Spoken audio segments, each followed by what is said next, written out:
Duh. Mortal Kombat!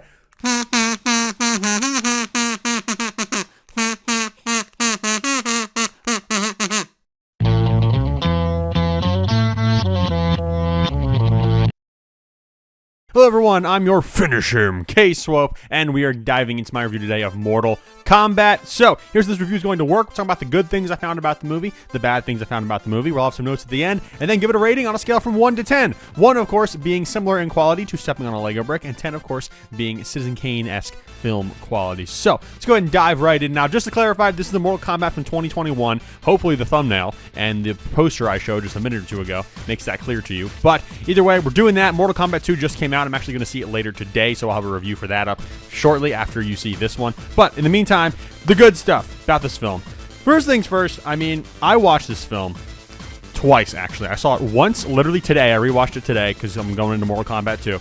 And the first time I watched it, I was not a Mortal Kombat fan. I never played a single game in my life. I was familiar with like a handful of the characters, but that was pretty much it. But then today when I watched it, I am a Mortal Kombat fan now. I've played some games. I enjoy it. I think it's got some really interesting story and lore. And so it's weird because I kind of have two perspectives that are going to be coming from here. There's going to be the as a movie, not regarding any of the content, in the Mortal Kombat universe. And then there's the as a fan side of things. So that's going to be really interesting. And so let's start things off with something that I like from both sides, and that, of course, is Kano in this film, guys. Now, Kano, he is a son of a gun, let me tell you that much, and he is the worst, but in the funniest way possible, and so Kano is easily my favorite character in this entire film.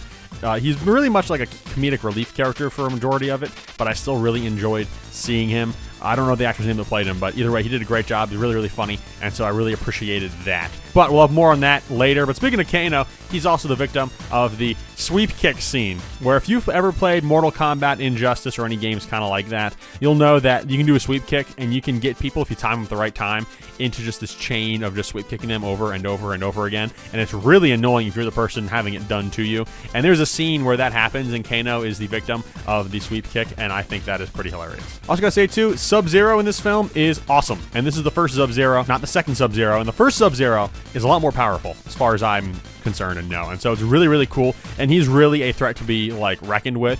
He is the bad guy's, right hand. I want to get something done. Someone needs to bite the bullet. You're the guy who's going to do it. He's kind of the go-to guy for that. And so that's really, really cool to see. And they also really dive a lot into the Sub-Zero and Scorpion backstory in this film, which they flesh it out in a way that I find to be more or less satisfying with a bit of some things here and there. So it's fascinating. There's also this incredible scene at the end, which I think is the most exciting fight scene in the entire film for me, where Cole Young and Scorpion, they're fighting Sub-Zero in sort of like the big ultimate battle at the end. And that's a really, really cool scene, and that's probably my favorite fight sequence of this entire film. So that's really, really cool. And they kind of build up Scorpion a lot in this film. I'm a little disappointed because I kind of want to see more of him, because when I first started seeing this film, when I saw it for the first time back in 2021, I, of course, did not know a whole lot about Mortal Kombat or anything like that, but I knew Scorpion. I think Scorpion's almost like the mascot of the franchise, if you will. And so I was a little disappointed I did not see more of him.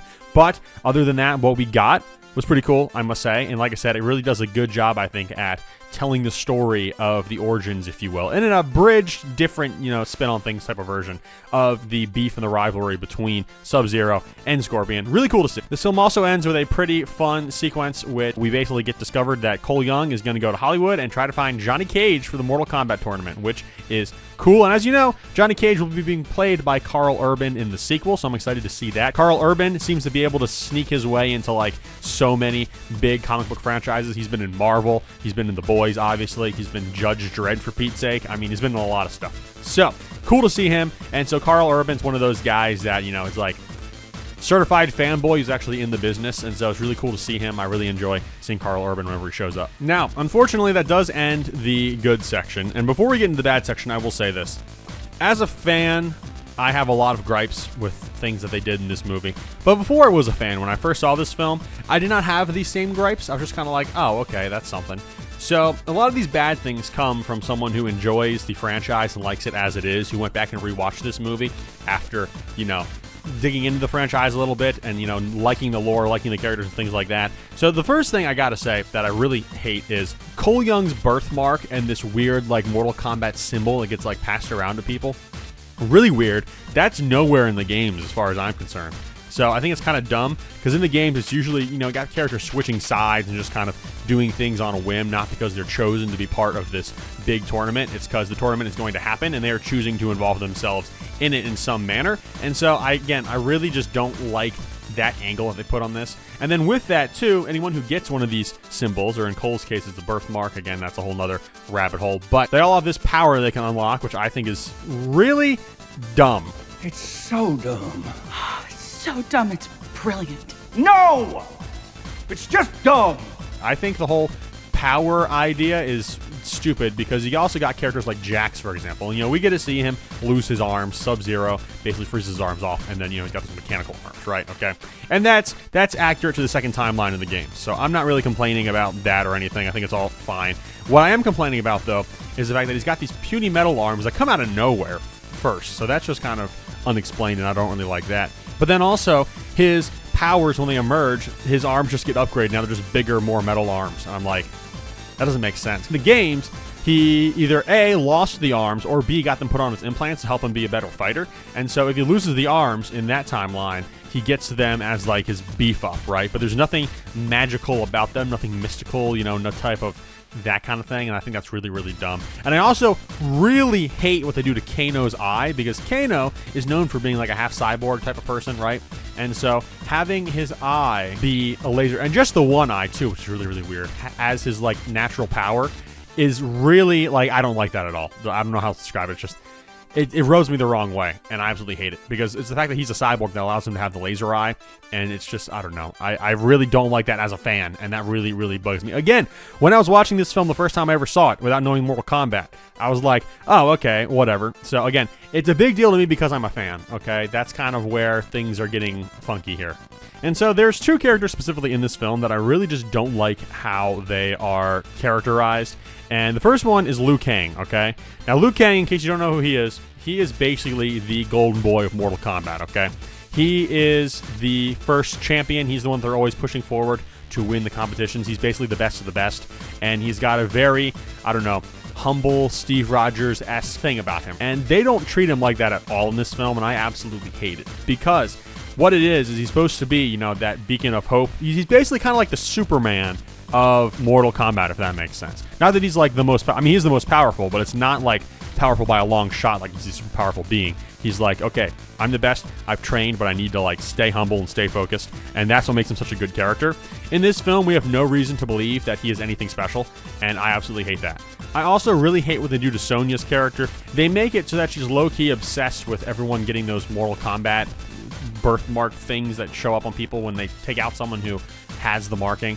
And it's really annoying because there's nowhere in the lore that she's like that, and it feels petty. They're making the character petty. I don't like that at all. Something else I really hate too is there's so many great Mortal Kombat lines, right? You got fatality, flawless victory, and like other fun ones like that, and brutality. But I'm getting distracted here. The thing that I really like, I like those phrases and stuff. I don't like how they're used in this film, because I feel like characters are just kind of saying those phrases at certain points, kind of out of context, just to sound and, you know, be a callback to the game. And I don't like that at all. Kung Lao does that a lot, and I really don't like that. It's very annoying to me, and it feels so forced. It's incredibly forced. Speaking of Kung Lao, I hate this too. He dies, and that's a shame, because again, him and Liu Kang, they're like tag team duo, okay, and they're both very, I think, noble. Kung Lao's definitely got more of an ego to him, but either way, he's a fun character, and so seeing him die, and I don't even know if he's going to be in the sequel. I haven't really been watching the material all that much for the sequel, just because I want to go in with a more of a blank slate. But either way, I hope he does not stay down, because he's a cool character and I like him. And my last gripe with the film too is that the villain is Shang Tsung, right? And like, I don't know, I feel like for a first Mortal Kombat film, Shao Kahn should be the villain, straight up, okay? Because Shao Kahn is the main villain, I think, when I think of Mortal Kombat. Now, there's other villains, too, that are debatably more powerful and kind of come in and do a lot worse. But, like, Shao Kahn, he was the big bad for the first original 3 games. And if it weren't for him and what he set in motion, a lot of what happened in the later Mortal Kombat games would not happen. He is the big bad. He is the Outworld Emperor, and it's just crazy. I mean, I really wish that he was in this film and he was the bad guy. He's going to be in Mortal Kombat 2. I know that, at least. But, yeah, I don't know. It's strange. I don't know why they went with Shang Tsung. I don't like that choice at all. Ladies and gentlemen, guess what? I lied because I realized there's something else I forgot to mention in the bad section. Why does Sub-Zero have to kill Scorpion's family? I know that, there's some stuff in the game that kind of explains that. However, if, let's say hypothetically, I did not play the games and I don't know anything about the lore of the game, they don't explain that at all. It's just some angry cryomancer just wants to butcher the family of this poor random guy, right? And it just seems so weird. So I wish they would have dove into that more and had a little more lore there. Now, I do want to say this. The sequel building and setup, because I'm sure a lot of you guys would hear that and you'll say, oh, they're just building up for the sequel and the setups and things like that. And I get that. However, good films should not leave things on the floor like that, non-tied up, just to build and bait for a sequel, okay? That is not good filmmaking. So, if that's the excuse and why they did that, I'm going to be very dissatisfied with it. So, there you have it. Now, in the notes section, I have two things. For one, there's this lizard dude who attacked Cole Young, Sonya, and Kano earlier in the film. And is that supposed to be a character? Because I cannot quite tell, and it's kind of weird. Like, that's supposed to be like Reptile or something, because they don't make that clear at all. And so I'm just really confused watching that whole scene take place. But regard that, the biggest note to talk about is Cole Young as a character. I have mixed feelings on him because, for one, I feel like it's kind of pointless. Like, there's so much in Mortal Kombat you could have a main character. Like, for example, Liu Kang, I think, should have been the main character of this whole thing. Maybe even Raiden would have been a better main character, personally. But regardless, I just feel like his character does not need to exist. We do not need an audience surrogate character in this film, and that's kind of what he's supposed to do and be, and he's the main character, and I just really don't like it. He's completely original. So it's not that he's like a bad or poorly written character per se. It's just that he just feels so unnecessary. And why did they create this character when they really did not need to create this character? So really mixed. I don't know. I heard a rumor that in the second Mortal Kombat he dies at the beginning. I don't know. It'd be kind of sad to see because he does have a wife and kids, or wife and kid, singular. But either way, care less what happens to Cole for the most part, other than, he's got a family and stuff. So I really don't want to see him suffer some type of tragic fate, because that would be really, really tragic. But regardless, I mean, I don't know. He's just a interesting character, interesting footnote in this film, I will say. A big footnote, but an interesting one nonetheless.